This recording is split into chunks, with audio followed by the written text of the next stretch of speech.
반려견과 함께 건강한 겨울나기. 겨울이 오면 거리에 신기한 모습이 펼쳐집니다. 귀여운 강아지들이 형형색색 예쁜 옷을 입고 산책을 나오다가 어느 날 갑자기 그 많던 강아지들이 안 보이기 시작하죠.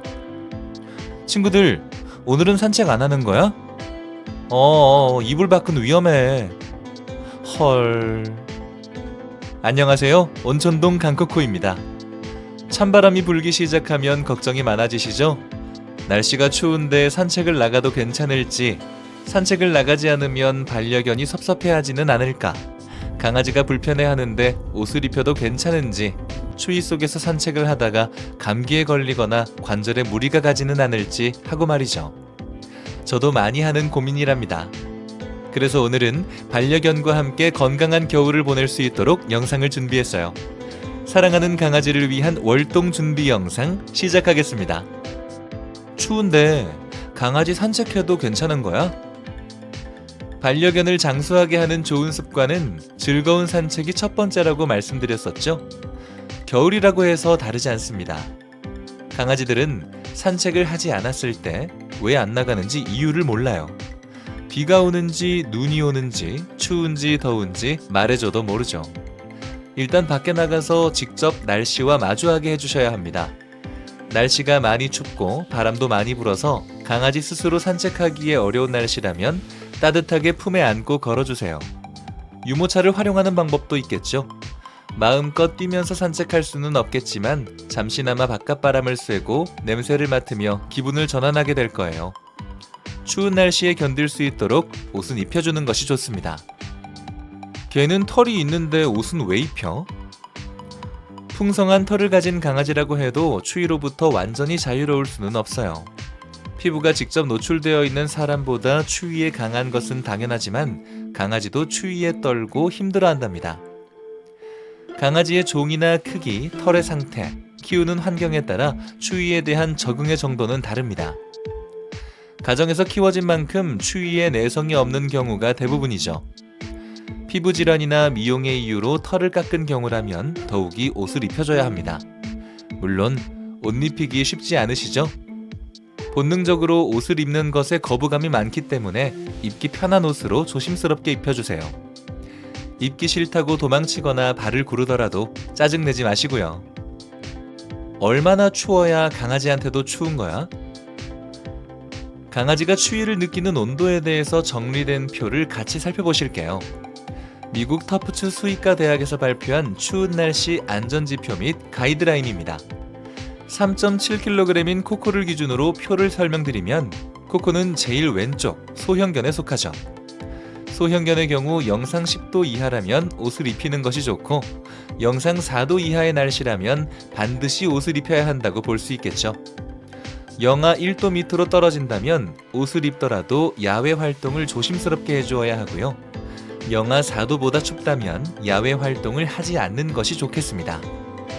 바람이 많이 부는 날씨라면 평소보다 조금 더 따뜻하게 해주셔야 하겠죠. 중형견과 대형견도 표를 참고하셔서 월동 준비를 해주세요.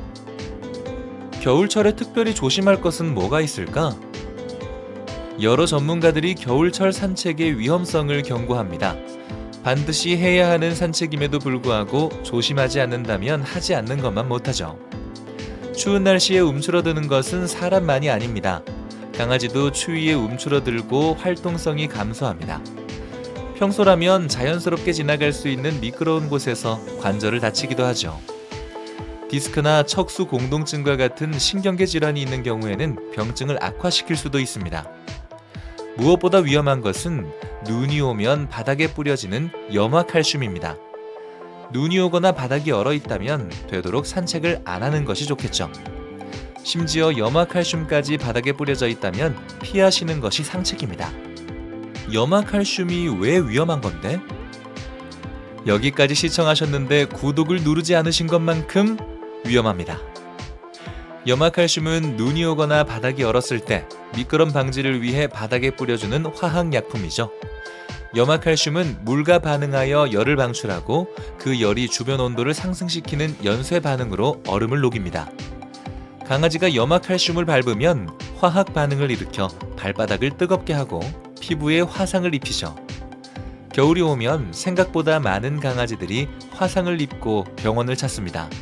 사실 염화칼슘으로 인한 피해가 화상만으로 끝난다면 다행이라고 해야 합니다. 강아지는 발이 불편하거나 이물감이 있을 때 혀로 핥잖아요. 염화칼슘을 밟은 발을 핥으면 어떻게 될지 상상이 되시죠? 겨울철 길에 염화칼슘이 뿌려져 있었다면 강아지가 직접 밟지 않았더라도 귀가 후 반드시 발을 깨끗하게 씻어주세요. 신발 신겨주면 해결되겠네? 염화칼슘을 피하기 위해서 신발을 신기는 것은 상당히 좋은 선택입니다. 하지만 강아지들은 몸에 무언가를 덮고 씌우는 것에 익숙하지 않기 때문에 옷을 입히거나 신발을 신도록 하는 것이 쉽지 않을 거예요. 신발이나 양말을 신겨서 산책이 가능하다면 신기는 것이 안전하죠. 만약 신발을 신었을 때 걸음이 이상해지거나 제대로 걷지 못하고 넘어지는 아이는 오히려 관절에 문제를 일으킬 수 있으니 주의하셔야 해요. 염화칼슘이 많이 뿌려진 날은 무리한 산책을 하기보다 유모차를 태우거나 안고 산책을 하는 방법이 좋지 않을까요? 자, 정리해 보겠습니다. 사람보다 추위에 강한 신체적 구조를 가지고 있는 강아지도 당연히 추위를 느낍니다. 건강한 아이도 장시간 추위에 노출되는 것은 위험하니까요. 추운 날씨 안전지표 및 가이드라인을 참고하셔서 추위에 대비하고 옷을 입혀주세요. 추운 날씨에는 신경계 질환, 관절 질환이 있는 아이들에게 좀 더 신경 써주시고 염화칼슘은 반드시 피해주시길 바랍니다. 날씨가 춥고 염화칼슘이 위험하더라도 하루 한 번은 꼭 산책을 해주세요. 품에 안거나 유모차를 활용하는 것도 좋아요. 우리의 반려들은 보호자와 함께 밖에 나간다는 사실만으로도 행복을 느끼니까요. 날씨가 추워도 움츠러들지 마시고 건강하고 행복하세요. 시청해주셔서 감사합니다.